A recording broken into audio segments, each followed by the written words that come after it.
Hello guys, ഞായറാഴ്ച മഴ പെയ്ത് തോർന്നു നന്ദുക്കുട്ടിന് സൈക്കിൾ എടുത്ത് കുറുമറ്റമ്പള്ളിയുടെ അടുത്ത് പോകണം. തൊട്ടടുത്ത വീട്ടിൽ അവന്റെ കൂട്ടുകാരി അല്ലുവാണ് പോവാം എന്ന് പറഞ്ഞ് അവനെയും ചാക്കിട്ടത്. പോവാം എന്നുള്ള അവരുടെ നിർബന്ധത്തിന് വഴങ്ങി പോവാം എന്ന് ഞാൻ സമ്മതിച്ചു. അങ്ങനെ നന്ദു, അല്ലും, മാളും അവരുടെ മമ്മിയുടെ കൂടെ ആദ്യം പോയി. അതിന്റെ പുറകെ ഞാനും പോയി. ഇവരുടെ സൗണ്ട് കേട്ട് അടുത്തുള്ള വേറെ പിള്ളേരും വന്നു. അതിൽ ഒരാളാട്ടോ എൻ്റെ കയ്യിലിരിക്കുന്ന പിന്നെ ചേട്ടനും വന്നു കേട്ടോ.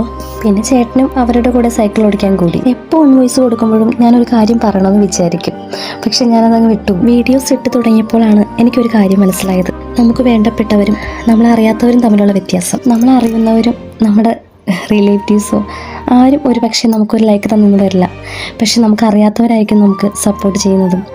നമ്മളിടുന്ന വീഡിയോസൊക്കെ കാണും, പക്ഷെ സപ്പോർട്ട് ഉണ്ടാകുന്ന കുറച്ച് ആളുകൾ നമുക്കിടയിൽ നമ്മുടെ കൂടെ തന്നെ ഉണ്ടെന്ന് വേണമെങ്കിൽ പറയാം. അറിയുന്ന എല്ലാ ആളുകളും അങ്ങനെയല്ല കേട്ടോ, നല്ല മനസ്സുള്ള ആളുകളും ഉണ്ട്, അവരുടെ സപ്പോർട്ടും ഉണ്ട്. നന്ദുവിനാണെങ്കിൽ ഇവനെ അങ്ങ് ഒത്തിരി ഇഷ്ടപ്പെട്ടു. ഇവനെ ഞാൻ ഒന്ന് എടുത്തോട്ടെ എന്ന് ചോദിച്ച് പുറകെ നടക്കാം. അങ്ങനെ മടിയിലും വെച്ചു, എടുക്കാനും കൊടുത്തപ്പോൾ നന്ദു ഹാപ്പി.